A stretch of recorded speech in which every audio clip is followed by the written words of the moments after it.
We all know Sri Lanka for its tea, golden beaches, and colonial forts.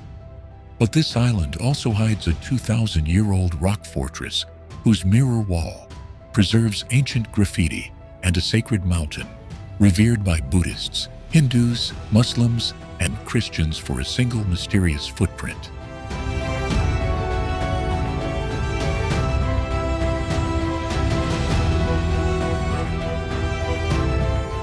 Here you can watch blue whales breach off Mirissa and swim in natural infinity pools beneath Diyaluma Falls.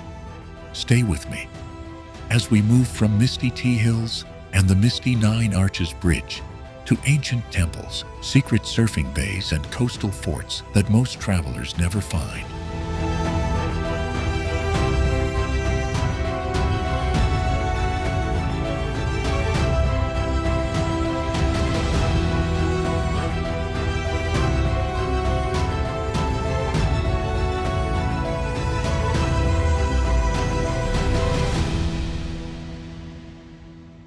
Yala Rock rises from Sri Lanka's central hills as one of the world's steepest tea-girded escarpments, its cliffs plunging into clouds and tea terraces unlike anywhere else.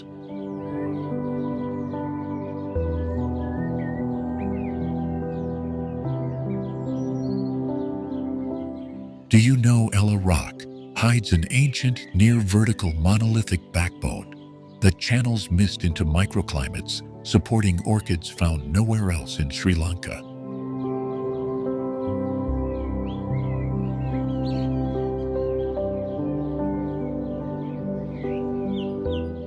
Hiking to the summit is less a walk and more a geological conversation with time, past tea planters, and prehistoric streams.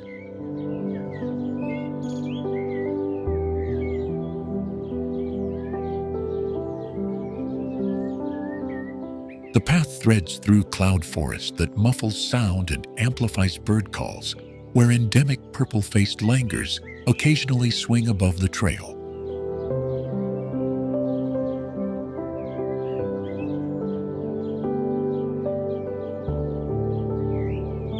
Granite outcrops punctuate the ridge, like the ribs of an ancient beast, offering sudden, vertiginous viewpoints over valleys of green.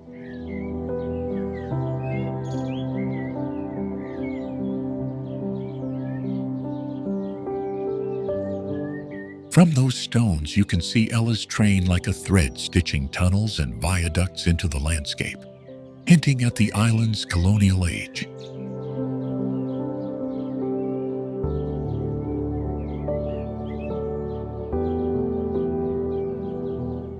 Local guides know secret ledges where fern pockets cradle tiny ecosystems, and they point out medicinal plants used by villagers for generations.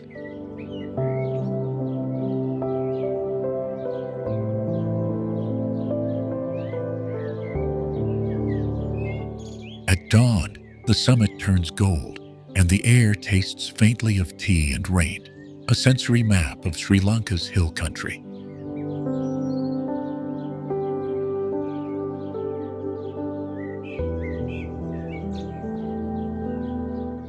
Seasons reshape Yala Rock. Heavy monsoon clouds can cloak the cliffs, while dry months reveal distant peaks and the silhouette of Little Adams Peak.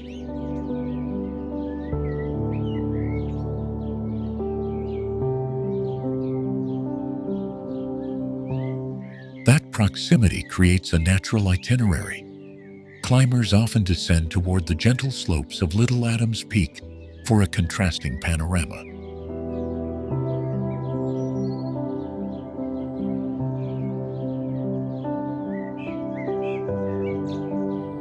Photographers chase light here because shadows carve the landscape into dramatic layers, and mist can hide and reveal whole valleys in moments.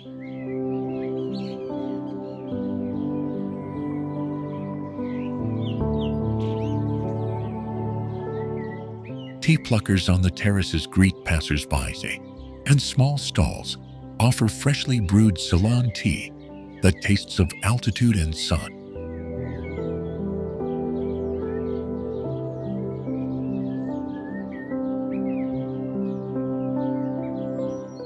Yala Rock thus becomes both summit and passage, a high point that threads into a cultural landscape of rail, bridges, and waterfalls.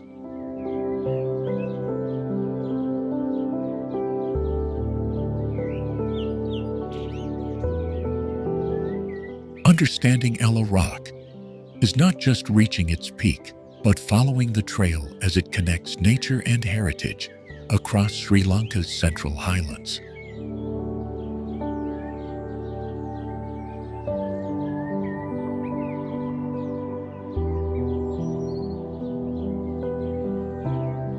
Misty tea terraces in Nuwara Eliya rise like green terraces etched into cloud-kissed hills. This highland town holds one of the country's oldest tea estates, where black teas develop their signature briskness.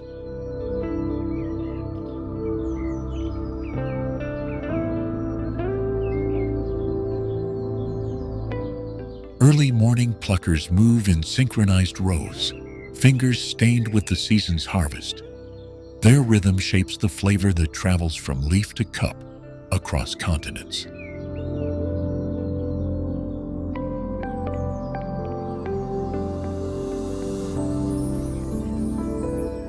Stone cottages and manicured gardens recall a colonial quiet rarely found in tropical latitudes. Yet beneath that gentility lies a landscape carved by ancient rivers and volcanic uplift.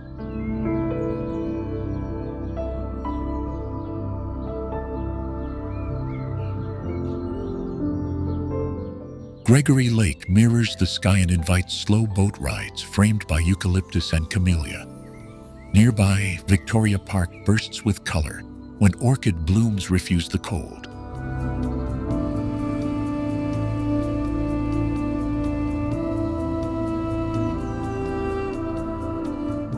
From Nuwara Eliya, the road climbs toward Horton Plains, where plateaus drop into misty chasms. World's End reveals a vertical hush, a natural curtain that continues the highland story.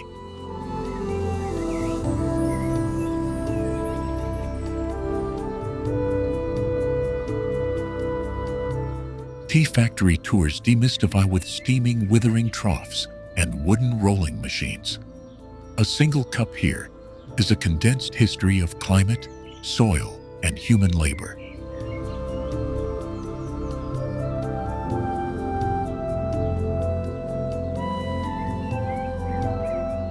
Mount Pidirutalagala watches over the valley, its peak often wearing low clouds like a crown. On clearer days, the panorama stretches to distant blue ridgelines and knolls.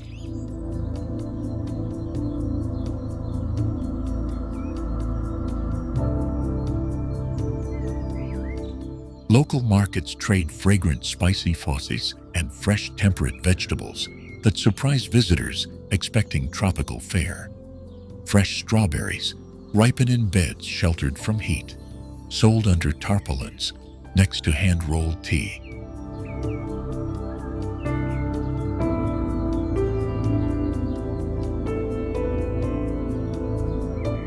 Nuwara Eliya's wintry chill has inspired festivals that stitch British traditions into island rhythms.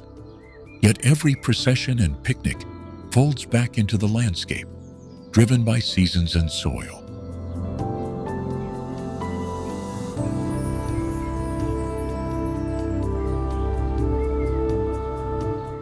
Travelers often pass from Kandy's cultural pulse to these cooler slopes, watching the climate and culture change. From here, the journey can bend toward Ella's sunlit escarpments or deeper into Horton Plains' primeval grasslands.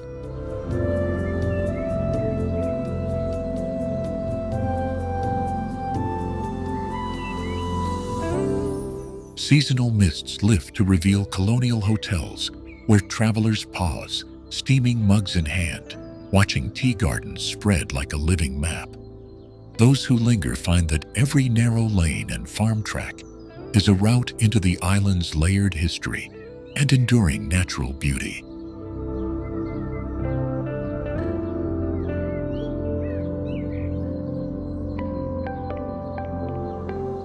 Yala National Park holds one of the highest densities of wild leopards on Earth.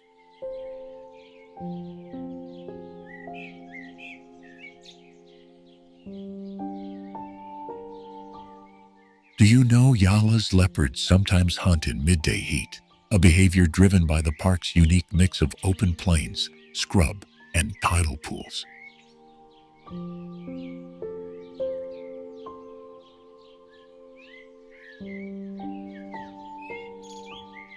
Here, bronze-backed jungle fowl and flocks of ibis share muddy lagoons with sleepy crocodiles.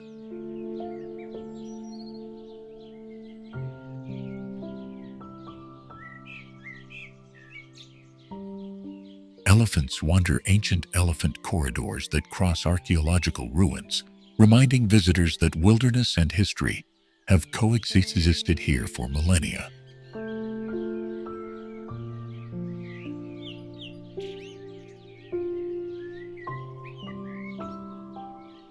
The park's southern boundary melts into blue Indian Ocean lagoons, where flamingos and pelicans color the skyline at dusk.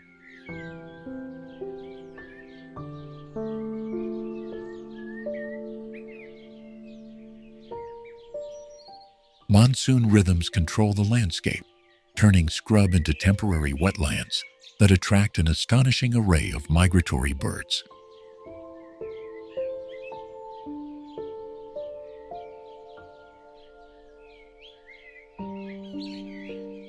Guided jeep safaris often reveal sloth bears digging for roots and families of tukmakaksi leaping through thorny canopy.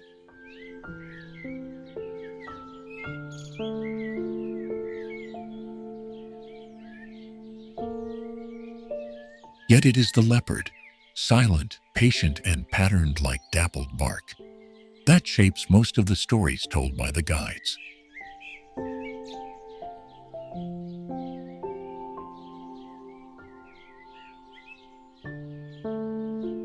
Local trackers read spoor-like pages in a book, predicting movement across ancient sand and stone.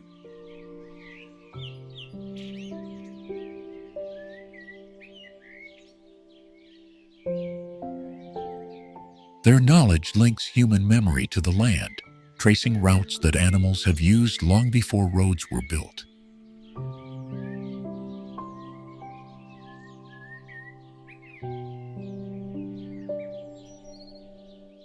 Conservation here is a fragile negotiation between tourism, traditional pastoralists, and the rhythms of an uncompromising climate.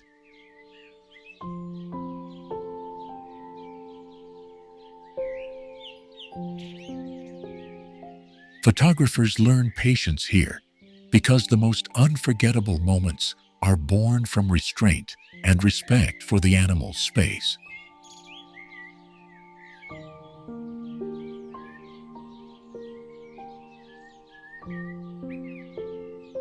Night drives, where permitted, reveal another cast of characters: owl-faced eagle owls and stealthy civets threading the underbrush under starlight.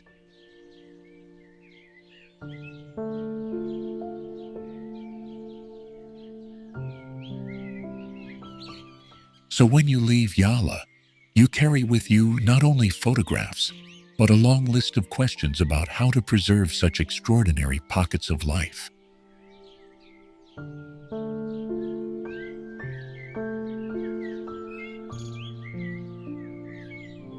Hidden on Sri Lanka's southern shore, Mirissa's Crescent Bay is home to a rare coastal phenomenon: bioluminescent tides that glow like liquid stars.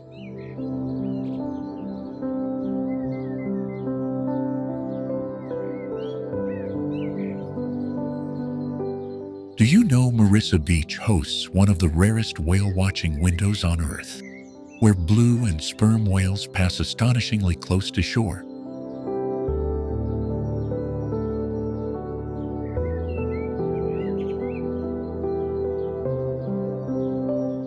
Palm-fringed sand curves around a sheltered harbor, where local fishermen land neon-bright catches at dawn, while surfers and sunbathers trade space in the warm afternoon light.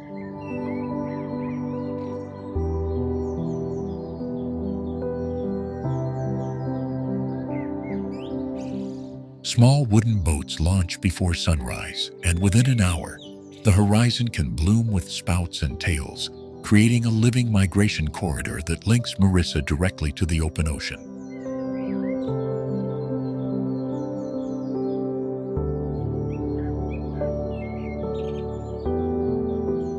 Unlike crowded tourist strips elsewhere, Mirissa still holds tucked-away coves and rocky headlands where ancient coconut groves fall directly to the sea, and local villagers mend nets in the shade.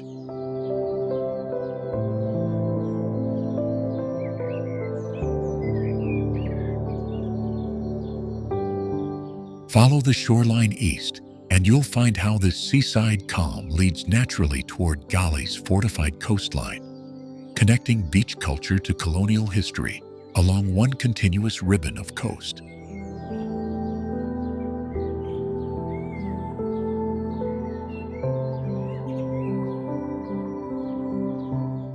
Night brings another transformation as the surf and sand take on an almost lunar quality under bioluminescent waves, prompting local guides to whisper old mariners' tales about lights that dance with each stroke of an oar.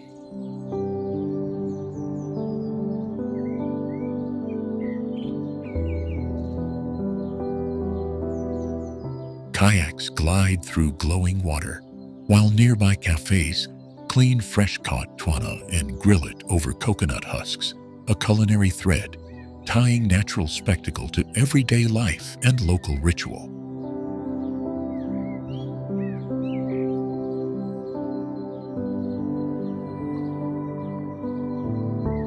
The reef that guards Mirissa shelters vibrant coral gardens and turtle nesting sites, and those same reefs support tiny fisheries and seasonal seabirds that pattern the sky.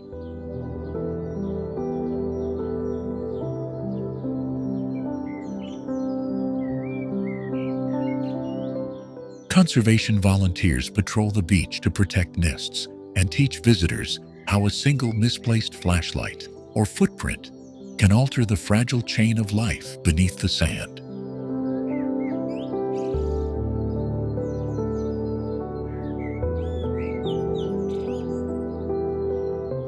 Morning markets in Mirissa still smell of sandalwood and curry leaves, and from there the road climbs to tea-scented hills, reminding you that Sri Lanka's ocean secrets begin where its highlands end.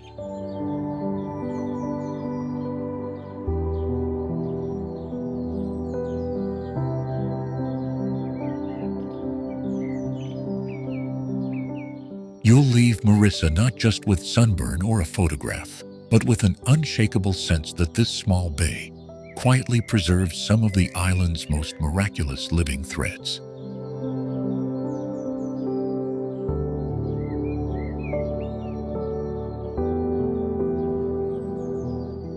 In the next segment, we trace one of those threads inland, from Mirissa's salt-swept rocks toward the shaded lanes of Galle Fort, where the island's layered history waits to be read.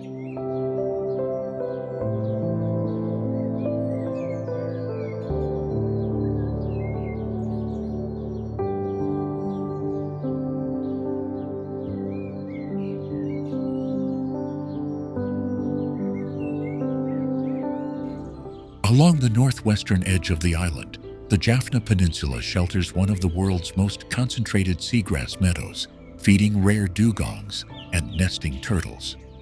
Do you know the sandy spit at Casuarina Beach on the Jaffna Peninsula disappears and reappears with the monsoons, rewriting the coastline every year?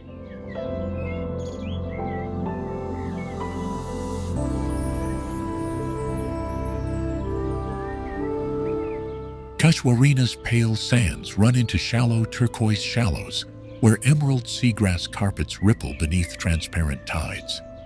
From there, the coast threads north to Kankasantharai, where abandoned colonial jetties and quiet bays shelter fishermen and migratory birds.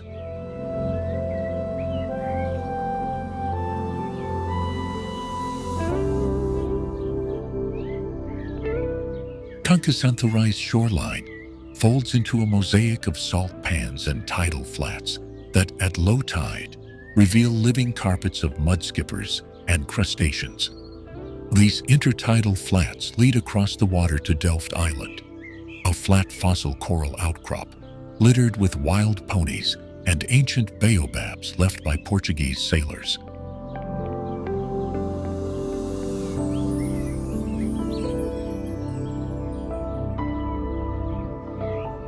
Delft's rough, windswept beaches are ringed by low cliffs and striking pink-tinted sand, a contrast to the glassy lagoons where flamingos sometimes feed.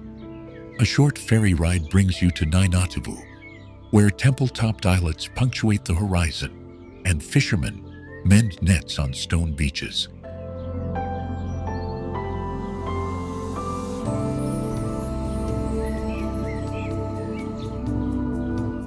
Nainativu's shores are threaded with stories: Hindu shrines, hidden vats of sea glass, and fishermen who speak of ghost nets from another era.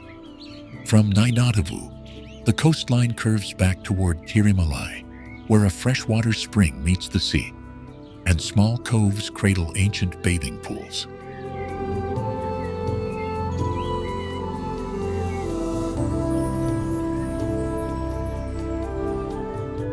Tirimalai's mineral-rich waters are said to heal skin ailments, and the nearby rocky points form tide pools that glow with tiny anemones at dawn. Beyond, Point Pedro marks the island's northernmost tip, its beaches shaped into crescents that funnel winds and bring spectacular kiteboarding swells.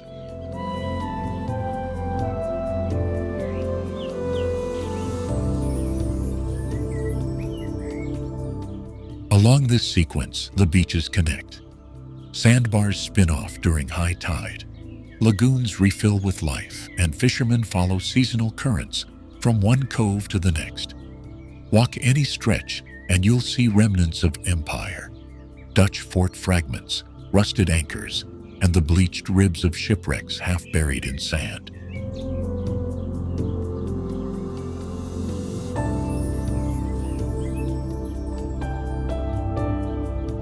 Yet the true wonder is quiet regeneration. Coral seedlings clinging to rubble, turtles returning to ancient nesting strips, and seagrass beds expanding in sheltered bays.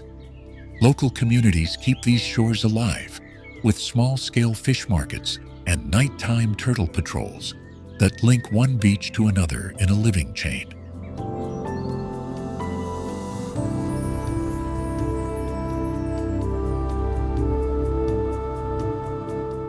Exploring the Jaffna Peninsula's beaches is like reading a shoreline palimpsest, where natural cycles erase and rewrite human stories in fauna and sand. Every inlet leads to the next, and by following fishermen's trails, you discover how intimately each beach depends on the one before it.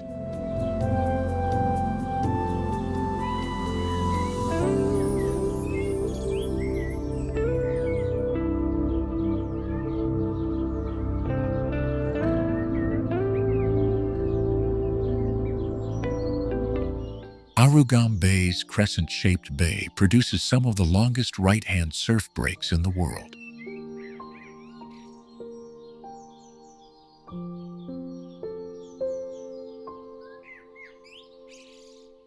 Do you know Arugam Bay's peak season swells can run for hundreds of meters, carrying surfers past sleepy fishing hamlets and into tea-stained sunsets?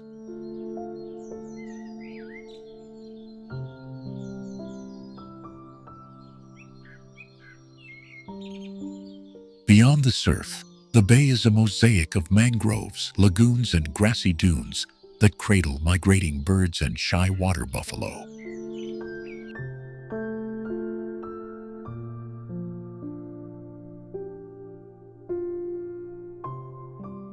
Local fishermen still mend nets on the sand as they have for generations, their boats bobbing beside longboards and international surfboards alike.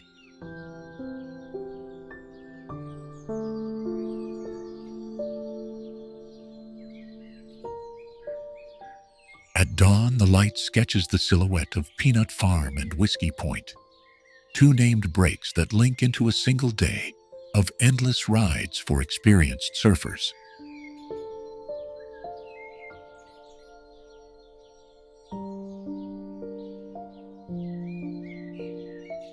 Beginners drift to Main Point, where patient instructors teach timing and respect for the ocean in equal measure.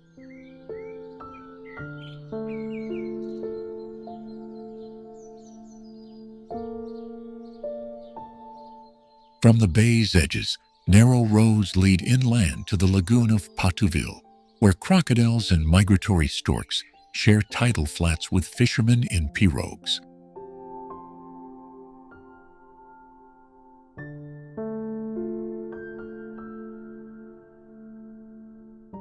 A short drive further connects to Yala National Park, turning the surf tour into a wildlife expedition in under an hour.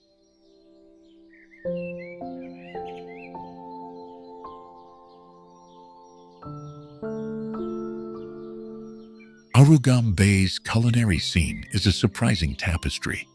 Smoky grills serve fresh-caught prawns beside Tamil masala, and coconut sambal passed down through village kitchens.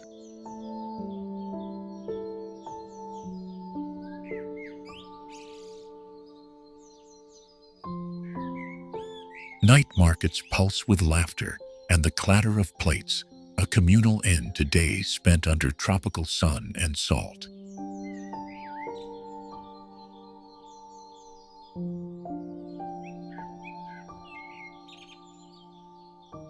The seasonal rhythm here shifts dramatically between monsoon windows, transforming empty shores into a bustling festival of surf and culture.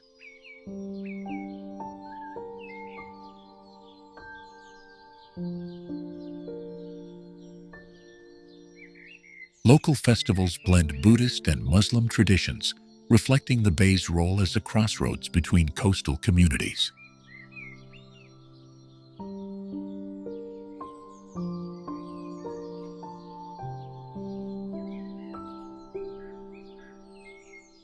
Each route offers its own rhythm, but all begin with the bay's enduring invitation.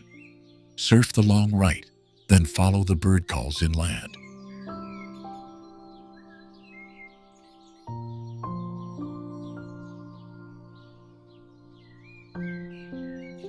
In Arugam Bay, every ride across the swell feels like a doorway to the island's deeper stories, where salt, sand, and history meet.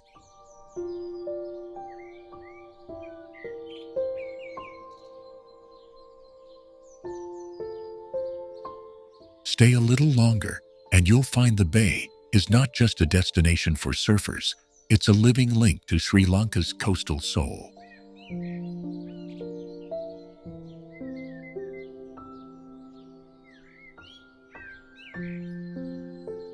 Rising to 2,243 meters, Sri Pada in Sri Lanka is one of the few mountains in the world, crowned by a single sacred footprint, revered across 4 faiths.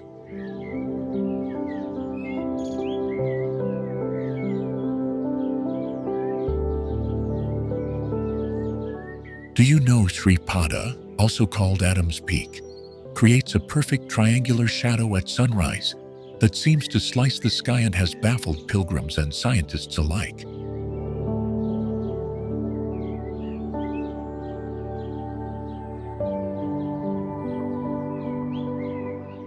By night, thousands climb its steep steps, lanterns bobbing like a river of stars through mist and centuries-old stone.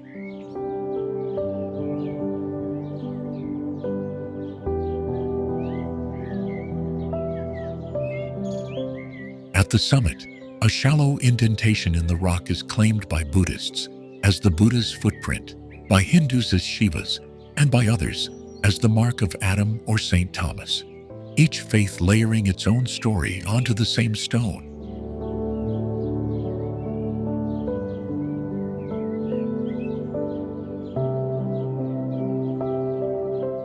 The route threads through montane cloud forest, where moss-draped trunks and rare orchids survive in near-perpetual drizzle.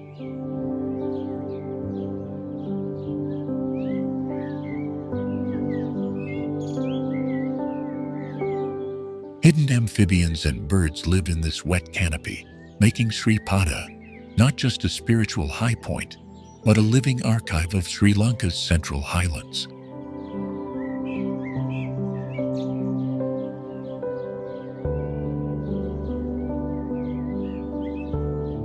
Pilgrims time their ascent to catch dawn spilling gold over valleys when the mountain's shadow stretches impossibly long and the air smells of wet earth and cinnamon tea.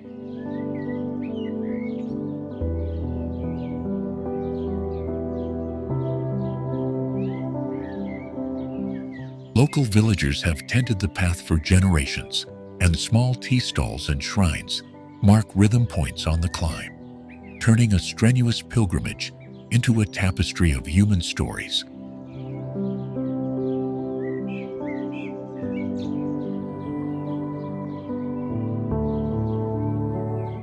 The trail's ancient stone steps vary from slick slabs to rough-hewn stairways cut into the bedrock, each telling of different eras of devotion and engineering.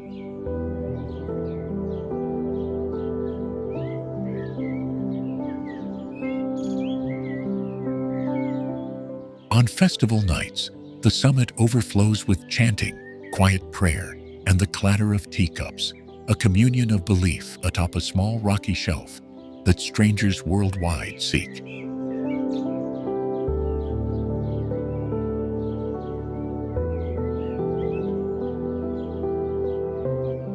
Scientists marvel at how weather and topography combined to create the mountain's sharp triangular shadow, an optical trick that seems almost deliberate.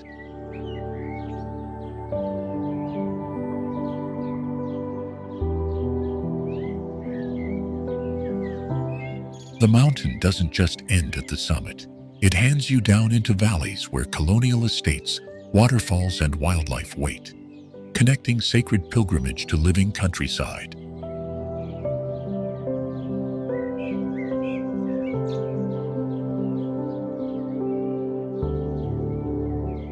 To step onto Sri Pada is to walk through centuries of faith, natural wonder, and human resilience, leaving the mountain altered and leaving you transformed.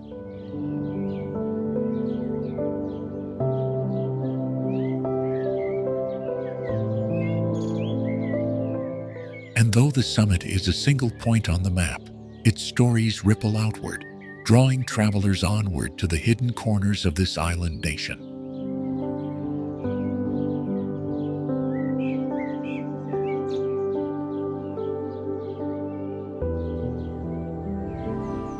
Inside Kandi's heart stands the Temple of the Tooth Relic, guardian of what's believed to be the Buddha's canine tooth.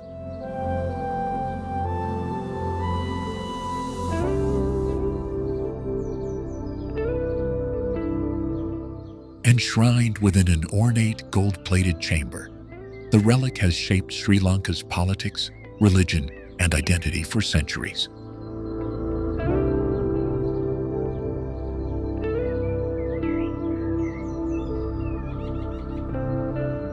Pilgrims file silently past lacquered walls and flickering oil lamps, leaving offerings of flowers and incense.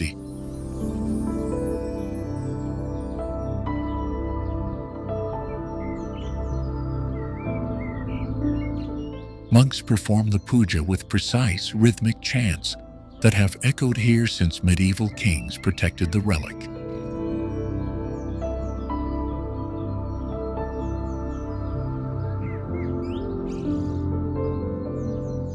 The temple complex sits beside Kandy Lake and within the old royal palace grounds, a living link to island monarchs.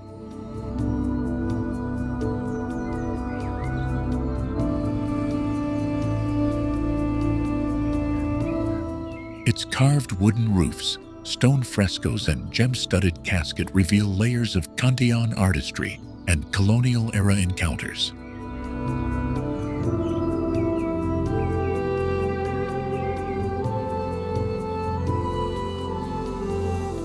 Every year, the Asala Perahera transforms the temple into a spectacle, parading the relic's casket atop a caparisoned elephant.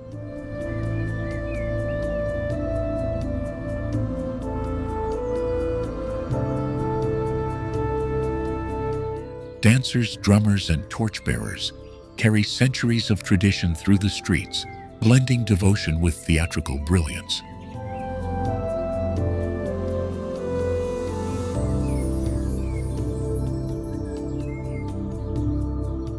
Beyond ritual, the Temple of the Tooth has been a custody badge of sovereignty. Whoever controlled the relic claimed legitimacy to rule.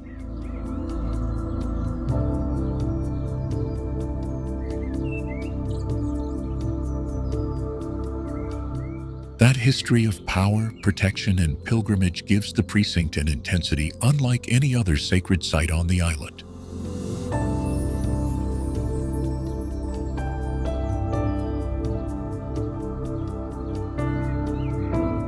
Conservation efforts have preserved murals, palm leaf manuscripts, and lacquer work that scholars trace to the 16th century and earlier.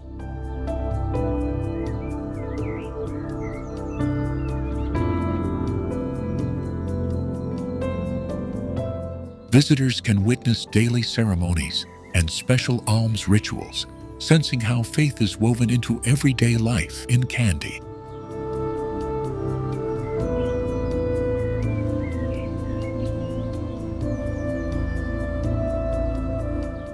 From the temple toward Peradeniya, you sense faith, culture, and nature braided into one living tapestry.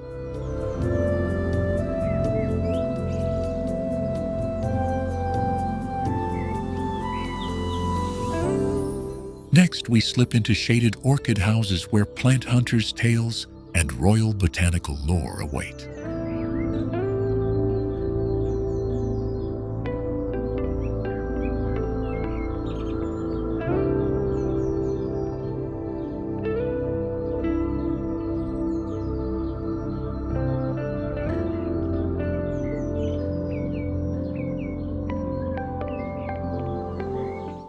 Sigiriya rises from the flat limestone plains of central Sri Lanka as a sheer rock fortress, towering nearly 200 meters above ancient water gardens.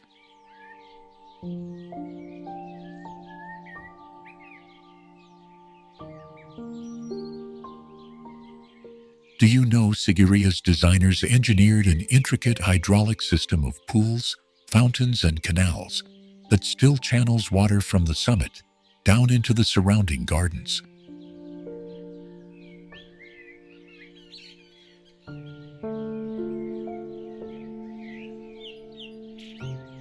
Built in the 5th century by King Kashyapa, as both palace and fortress, the site blends monumental architecture with landscape engineering.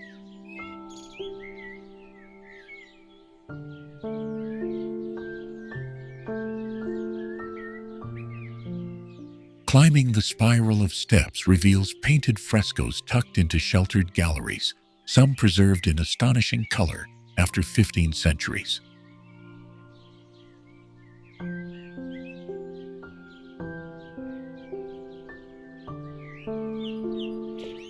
The mirror wall bears graffiti from medieval visitors, an intimate stream of voices that turns ruins into a living chronicle.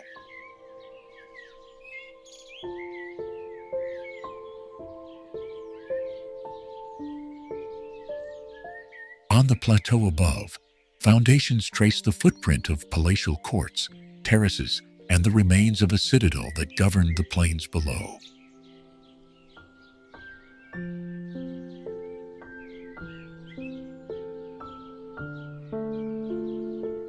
What few visitors expect is that Sigiriya functions like a gigantic compass for the region, aligning water channels, gardens, and pathways with these distant rock outcrops.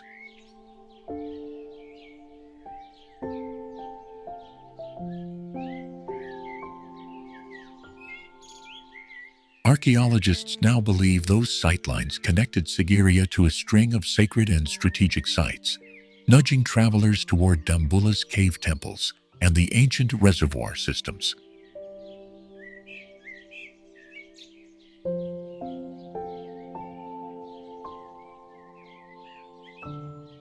The famed Lion Gate once marked the approach. Only its massive paws remain, but they speak of an intended monumental entrance and royal symbolism.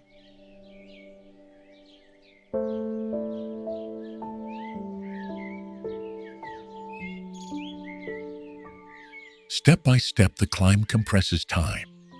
Each viewing terrace reframes the plain, revealing centuries-old forest, irrigation tanks, and villages that still rely on those ancient channels.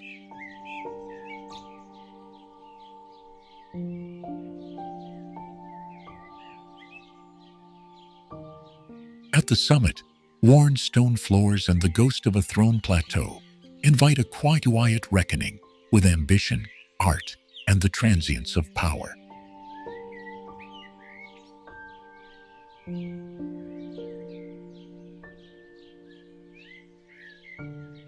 From here, the panorama explains why Sigiriya was both defensive stronghold and a spectacle, a visible claim over land and labor.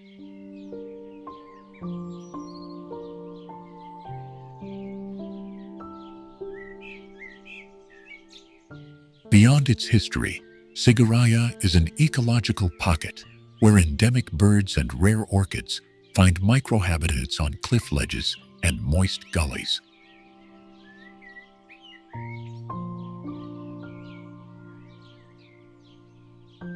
Later in the film, we'll trace that answer outward, from Sigiriya's gardens to the reservoirs of Parakrama Samudra and the vaulted caves of Dambulla, showing an interconnected landscape of ingenuity.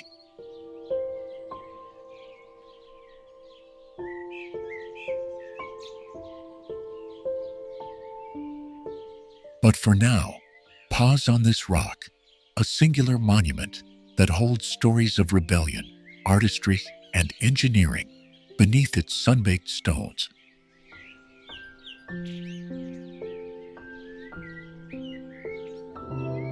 Among the world's rare rail landscapes is the Nine Arches Bridge in Sri Lanka, a Victorian-era viaduct built entirely from brick and stone, without a single steel beam, threading through emerald tea terraces and misty cloud forest.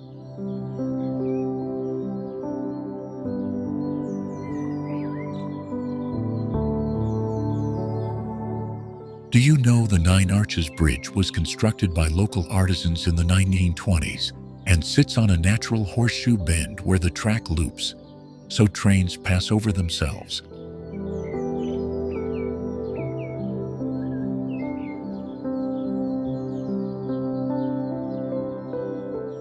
Walking toward the bridge, the first thing you notice is the scale. 9 perfect arches rising from the jungle like carved ribs.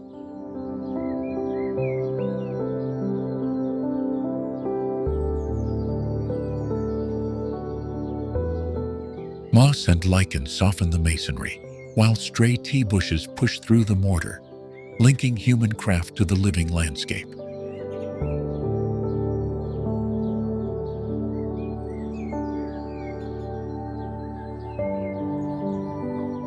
Photographers wait for the passing train, because that single moment, iron singing on track above stone, compresses a century of colonial history and contemporary island life into an instant.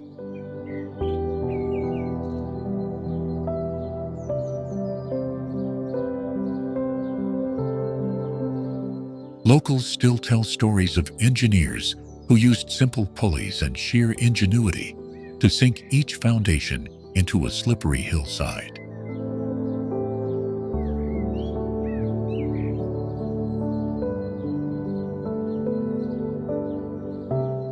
The bridge doesn't stand alone. It is part of the Demadara Loop, a clever piece of rail engineering where the track coils to gain altitude, and that loop is nested inside vast plantations of Ceylon tea.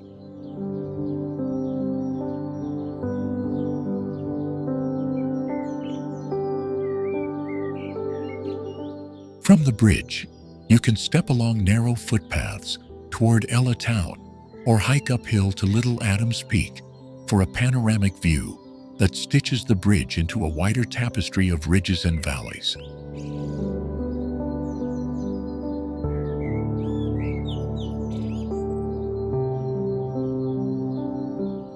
At sunrise, the mist lifts and the bridge appears like an island floating above green waves, while at dusk, the last light paints the arches in warm ochre.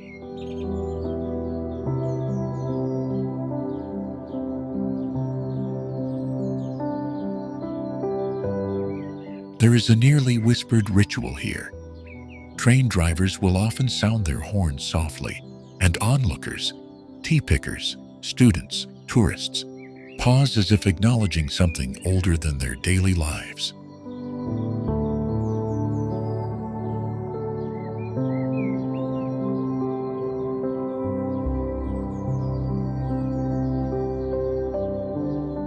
And like any hidden wonder in Sri Lanka, the bridge rewards those who slow down, listen, and let the landscape reveal its stories, one small detail at a time.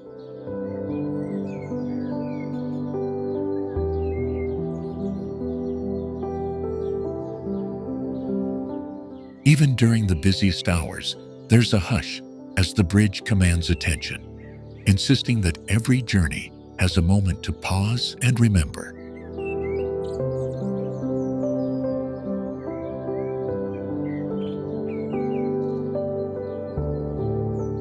Soon after, the line snakes onward toward Ella's Tea Hills, reminding you that this archway is both gateway and guardian of a landscape that keeps revealing itself.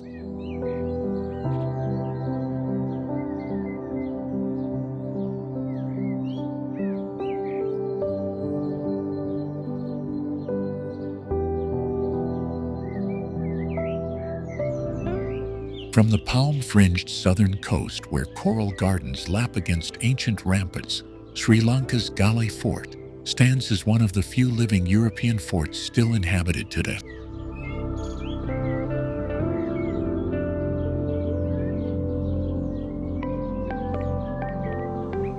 Do you know that the fort's location was chosen because the surrounding reefs and tidal patterns created a natural harbor unique to Sri Lanka's southern shoreline?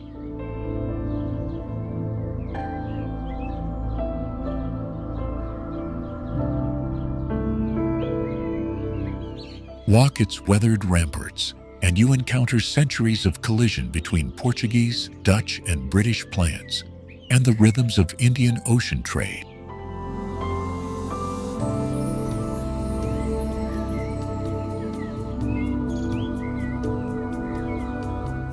Shops, mosques, and colonial mansions now share narrow lanes where spices, tea, and textiles once passed under lantern light.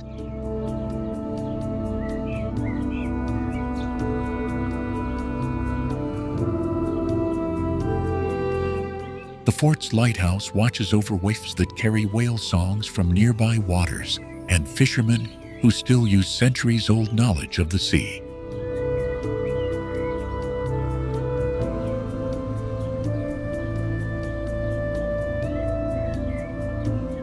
Cobblestones echo with stories of shipwrights, convicts, and cosmopolitan merchants whose languages and recipes linger in local kitchens.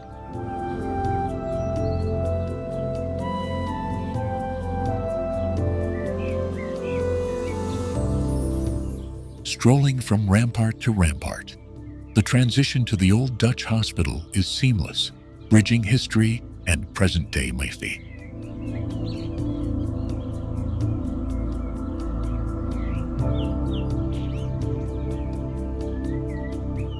That continuity is what makes Galle not a frozen relic, but a neighborhood where families, artisans, and galleries animate colonial facades.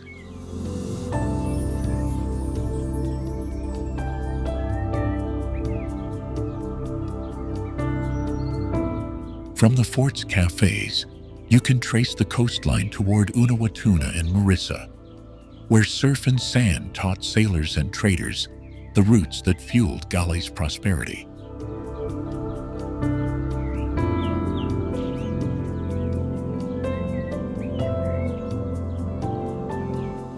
This living map explains why the fort's design blends military engineering with intimate human-scaled streets, built to resist cannonballs and monsoons, but also to foster commerce.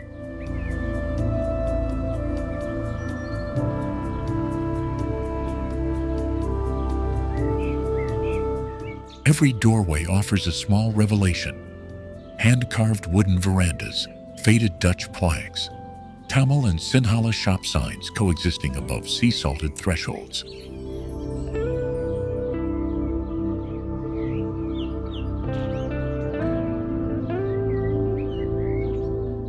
Local guides unspool tiled stories, from hidden cisterns beneath houses to a baker's recipe preserved from the 18th century, and each anecdote stitches the past into today's daily routine.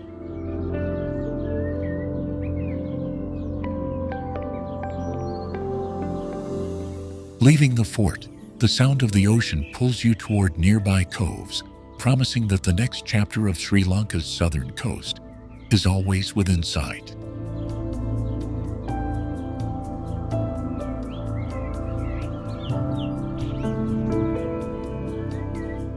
And so Galle becomes both an ending and a doorway, a place where colonial stones guide you back into the natural rhythms that shaped the island.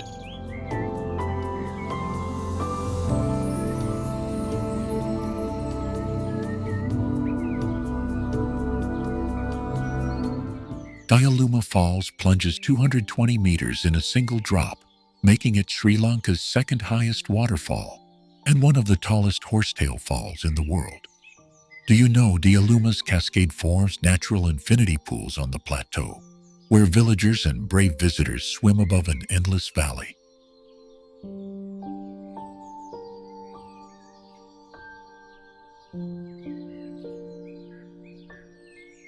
From the trailhead near Koslanda, the path climbs through tea terraces and cloud forests, each step revealing new angles of the fall. A hush falls as mist wraps the cliffs, turning sunlight into drifting curtains of silver.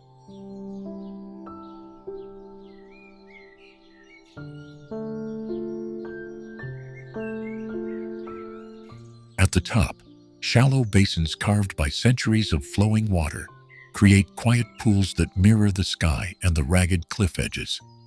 These pools are not just postcards, they are living geology, tracing how water patiently sculpts rock over millennia.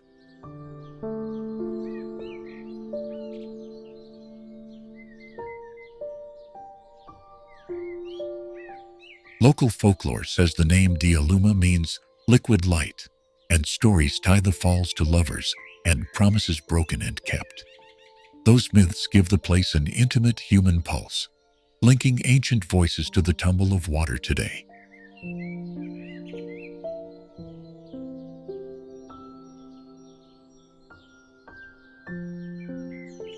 Hiking down from Diyaluma connects you with a network of highland landscapes, from the tea towns of Bandarawela to the mist-wreathed ridges around Haputale. That continuity is what makes Sri Lanka's hill country feel like a single, unfolding panorama rather than isolated sites.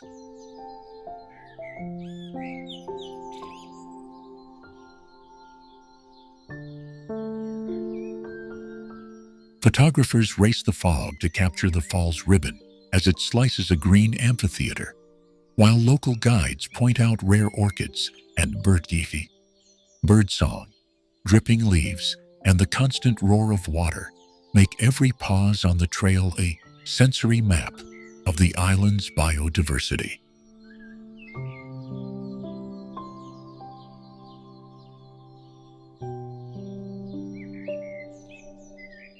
In the dry months, the tiers expose terraces and ledges, revealing hidden alcoves where small pools cradle dragonflies. After rains, the whole face becomes a living seam, sheets of white racing to the ravine below.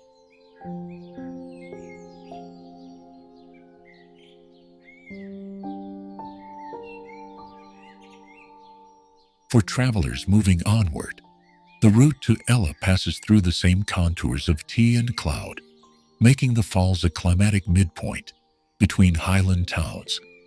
This is where trekking switches from isolated wonder to a continuous journey through Sri Lanka's mountainous heart.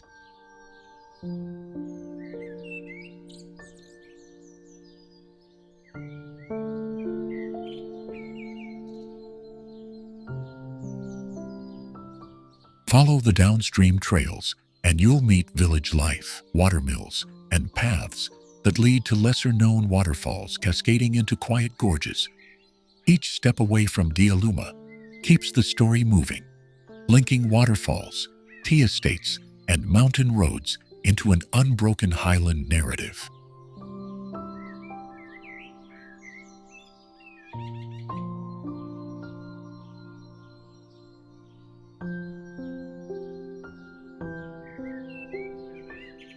Rising to 2,243 meters, Sri Pada in Sri Lanka is one of the few mountains in the world, crowned by a single sacred footprint, revered across 4 faiths.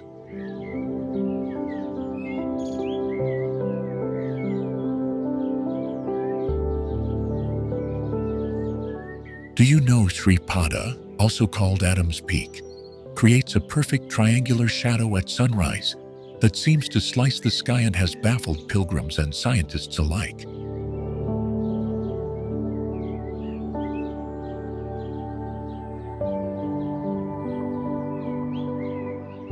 By night, thousands climb its steep steps, lanterns bobbing like a river of stars through mist and centuries-old stone.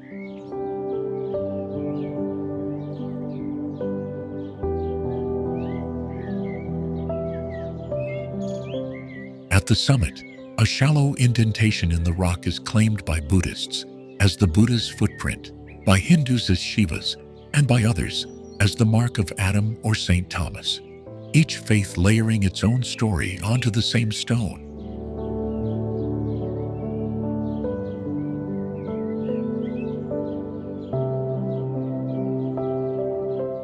The route threads through montane cloud forest, where moss-draped trunks and rare orchids survive in near-perpetual drizzle.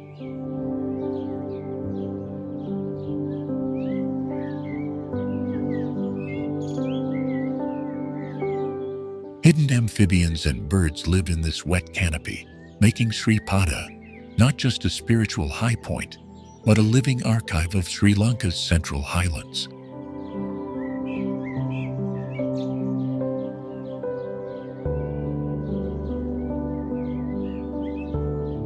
Pilgrims time their ascent to catch dawn spilling gold over valleys when the mountain's shadow stretches impossibly long and the air smells of wet earth and cinnamon tea.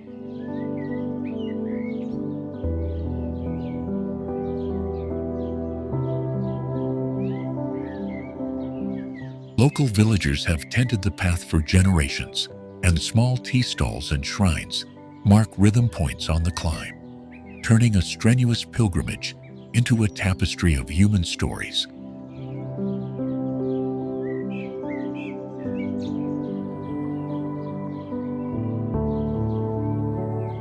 The trail's ancient stone steps vary from slick slabs to rough-hewn stairways cut into the bedrock, each telling of different eras of devotion and engineering.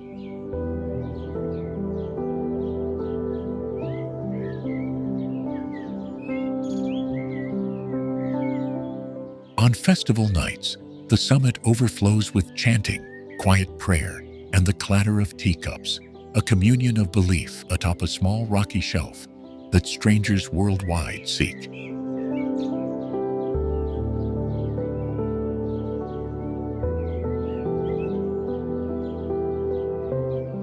Scientists marvel at how weather and topography combined to create the mountain's sharp triangular shadow, an optical trick that seems almost deliberate.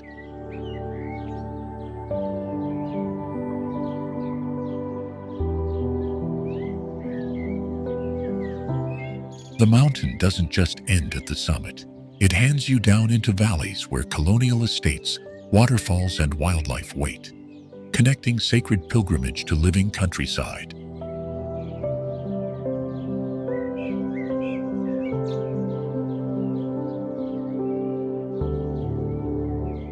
To step onto Sri Pada is to walk through centuries of faith, natural wonder, and human resilience, leaving the mountain altered and leaving you transformed.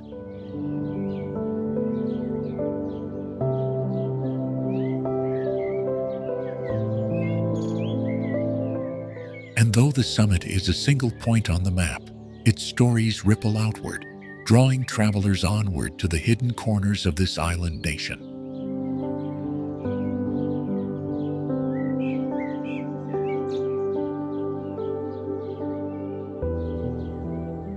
From the mist-softened tea terraces of Nuwara Eliya to the ancient rock citadel of Sigiriya, Sri Lanka stitches together landscapes and histories that feel almost unreal. We traced elephant herds through Yala's scrubland, climbed through Kandy's temple-laced hills, and watched the train breathe through emerald valleys toward Ella.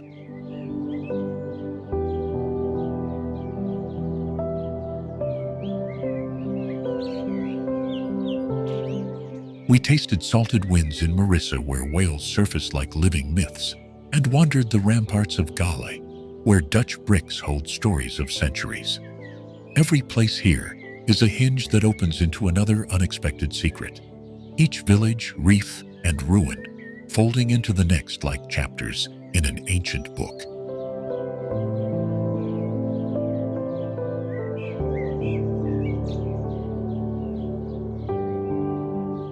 You saw how monsoon rivers carve new coastlines, how tea bushes rewrite the slopes, and how temples keep time in brass and prayer. We met fishermen whose methods have not changed for generations, and craftsmen who still shape lacquer and lace by hand.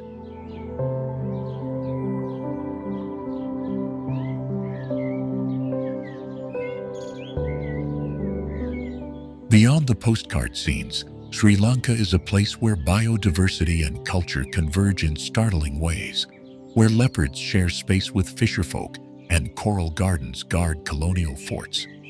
It's a landscape that invites curiosity, demanding you look closer to find the surprising connections between people and place.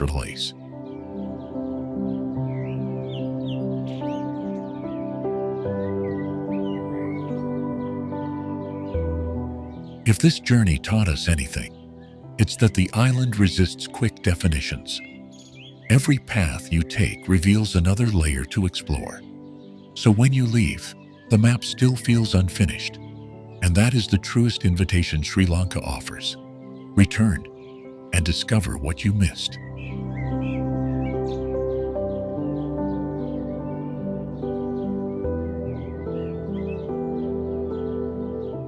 Carry these stories with you of tea-sweet mornings, monsoon-sculpted coasts, and ruins that hold living memory. And remember, the most unforgettable parts of this island are not the ones you can photograph, but the small hidden moments that stay with you long after the journey ends.